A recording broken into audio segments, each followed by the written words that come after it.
সর্বোপরি বড় কথা আমাদের অভিভাবক সাগরের উন্নয়নের কান্ডারি 132 সাগর বিধানসভা কেন্দ্রে তৃণমূল কংগ্রেসের প্রার্থী আপনাদের আশীর্বাদ ধন্য সদ্যেও বঙ্কিমচন্দ্র মালদা মহাশয় উপস্থিত আছেন।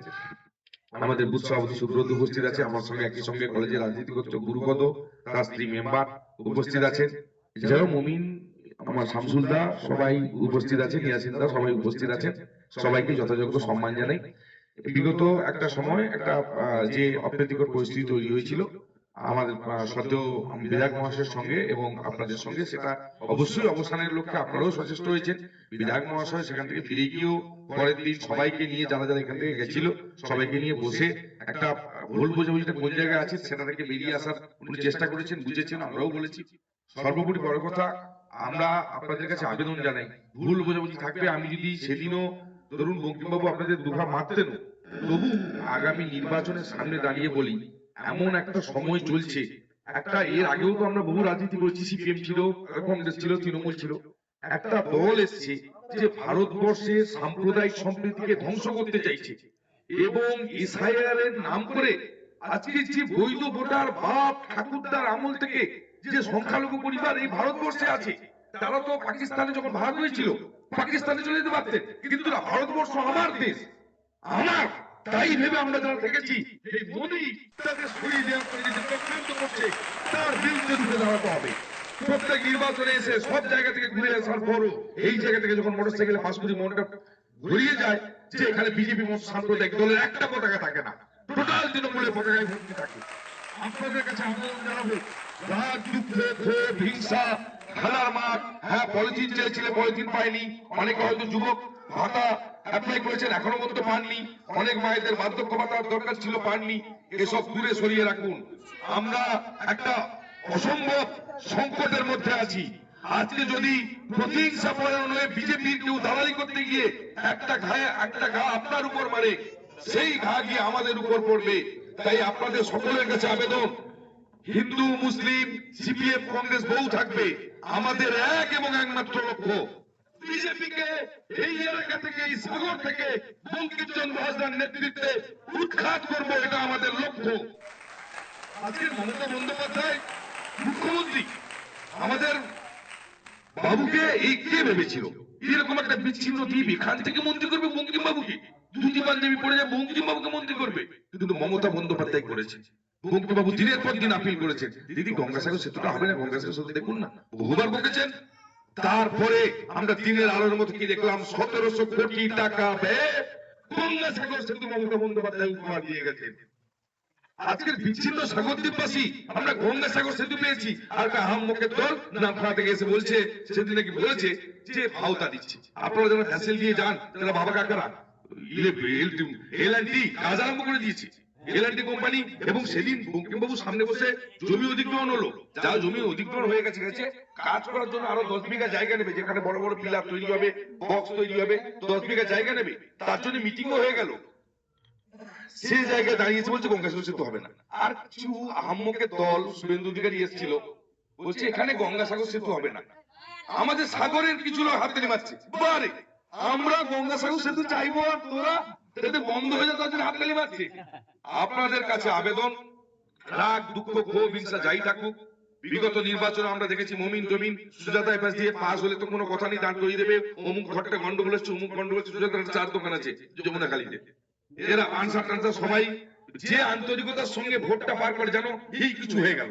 সাগরে যদি কোনো প্রান্তের কোনো কিছু হয়ে যায় আগে ডেকে নিয়ে বলে অমুক জায়গায় অমুকটা গন্ডগোল হয়ে গেছে। যে আন্তরিকতার সঙ্গে এরা ভোটটা পার করে, যে আন্তরিকতার সঙ্গে নির্বাচন করে, আপনাদের কাছে অনুরোধ, আবারও সেই লগন প্রচেষ্টা প্রয়াস নিয়ে বিজেপিকে হটাতে হবে এবং আমাদের লক্ষ্য বঙ্কিম বাবুকে 40,000-এর ভোটে আমরা জয়যুক্ত করব। স্বাধীনতার পরবর্তী সময় গঙ্গাসাগর সেতু পেয়েছি, স্বাধীনতার পরবর্তী সময় সর্বাধিক ভোটে আমরা জয়যুক্ত করব। আপনাদের সকলের দোয়া আশীর্বাদ, সদ্য ঈদ শেষ হয়েছে, ঈদের জন্য সবাইকে শুভকামনা। আপনাদের কাছে সকল যুবক ভাইদের কাছে আবেদন জানাবো, আর কিছুদিন পরে আমাদের হচ্ছে বাসন্তী পূজা হচ্ছে, রাম নবমীকে কেন্দ্র করে এরা দিকে দিকে অনাচার সৃষ্টি করবে। রাম নবমীকে কেন্দ্র করে এরা দিকে দিকে অনাচার সৃষ্টি করবে, আপনারা একটু সজাগ থাকবেন। একটু সহিষ্ণুতার সঙ্গে থাকবেন, যাতে কোন রকম কোন দাঙ্গা হাঙ্গামা আপনাদের মধ্যে লাগাতে না পারে। আগামী আমাদের দশমী শেষ হবে, বাসন্তী পূজা শেষ হবে, তারপরে সকল যুবক ভাইদের বলবো, এখানে যে দায়িত্ব আছে, সুব্রত আছে, দুর্ব্রত আছে, আমাদের মমিন টমিন যারা আছে, এখানকার কিছু এলাকার লোক বাইরে আছে, তাদের এনিহাও আনার ব্যবস্থা করতে হবে। যে যেন ভোটের আগে, অনেকে জানি ঈদের সময় অনেকে আসেনি, বহুজন ফোন করছে আমরা ঈদের সময় যাইনি দাদা, বিধানসভা ভোটে যাবো। কেন আসবে? এই বিজেপি থেকে উৎখাত করার জন্য। তাই একটা ভোট যেন মিস না যায়, সবাইকে নিয়ে এসে এক মাস রাত জেগে হোক, দিন জেগে হোক, উৎসব আকারে বিজেপিকে গঙ্গাসাগরে বিসর্জন দিয়ে আসবো। আপনারা সকলে ভালো থাকবেন, সকলে মিলে বিগত দিনে যেভাবে আমরা একাত্তা একই পরিবার, বঙ্কিমবাবু অভিভাবক বহুবার বকেছেন, বহু বকেছেন, ঢুকতে পারা যায় না অমুক জায়গায়। দিনের শেষে স্নেহের আচল, দিনের শেষে ওনার যে হিতাকাঙ্ক্ষী মানসিকতা, আমি কেন আমার আপনার মধ্যে 10 জন্মেও পারবো না, যে উদার মানসিকতা, যে ভালোবাসা, যে সহিষ্ণুতা বঙ্কিমবাবু সাগরদ্বীপবাসীর কাছে দেখিয়ে দিয়ে গেছে, সেটা লিজেন্ড হয়ে থাকবে, ইতিহাস হয়ে থাকবে। আর থেকে বঙ্কিমবাবু তো আর আজীবন অবসর থাকবে না, ভগবান করুন অনেক দিন বাঁচুক, এরপরেও হয়তো কেউ বিধায়ক হবে, এরপরেও হয়তো কেউ মন্ত্রী হবে সাগর থেকে, কিন্তু সবাইকে বলতে হবে এই ছেলেটা বঙ্কিমবাবুর মতো। বঙ্কিমবাবু একটা মাইলস্টোন, বঙ্কিমবাবুকে দেখে আগামী দিনে সাগরের রাজনীতি প্রতিফলিত হবে। বলতে গেলে অনেক কথা বলা যায়। আমাদের মন্ত্রীর জন্য স্পেশাল আবাস আছে, সেখানে দিন কাটানো যায়। আমরাও মাঝে মাঝে বিরক্ত ঘুরতে চলে যাই, কাশ্মীর কাশ্মীর ঘুরতে চলে যাই। একটা লোক সকাল থেকে উঠলো, সেই ছাতিম তলায় বসে থাকে, তার জন্য স্পেশাল কিষান মান্ডিতে এসি ঘর, বিরাট চেম্বার করা আছে, ওখানে জীবনে থাকার মতো প্রয়োজন হয় না।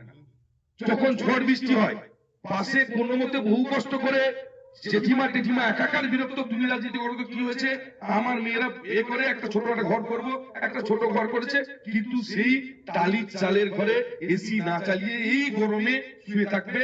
যে কিচ্ছু সাধনা রাজনীতির জন্য বঙ্কিমবাবু করে গেছে, আগামী দিনে সবাইকে শিখতে হবে। যত উপর একটা মন্ত্রী, যত উপরে যাক না কেন, মাটিতে পা রেখে চলা কি জিনিস, সেটা বঙ্কিমবাবুর কাছে।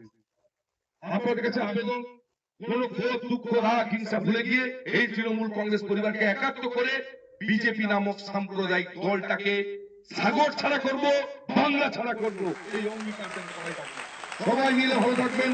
আগামী 4 মে সবুজ আবির নিয়ে 40,000-এর বেশি ভোটে আমরা কচুবেড়িয়া থেকে বঙ্কিমবাবুকে নিয়ে এসে বিজয় উৎসব করব, বিজেপিকে বিসর্জন দিয়ে আসবো। নমস্কার, সকলের জন্য দোয়া থাকলো। আজকের বিকেল 4টের সময় মায়েদেরকে জানাই আমাদের মহিলা মিটিং আছে, একটু সময় করে যাবেন। আমরা 8টা ঘন্টা মিটিং এর যা যা সারবর্তা আছে, মায়েদের যে যে উন্নয়নের পাঁচালী আছে, মায়েদের জন্য যা যা করেছে তা বর্ণনা করবো, যাতে করে আপনারাও বাড়িতে এসে বা আপনার কোনো অন্য জায়গায় কোনো আত্মীয় পরিজন স্বজন বান্ধবকে বলতে পারেন, পাড়া প্রতিবেশীকে বলতে পারেন। আজকে 4টার সময় মিটিংটা অবশ্যই আপনারা অ্যাটেন্ড করবেন। 1টা ঘন্টা নেব। আজকে 4টার সময় কোথায় মিটিং আছে?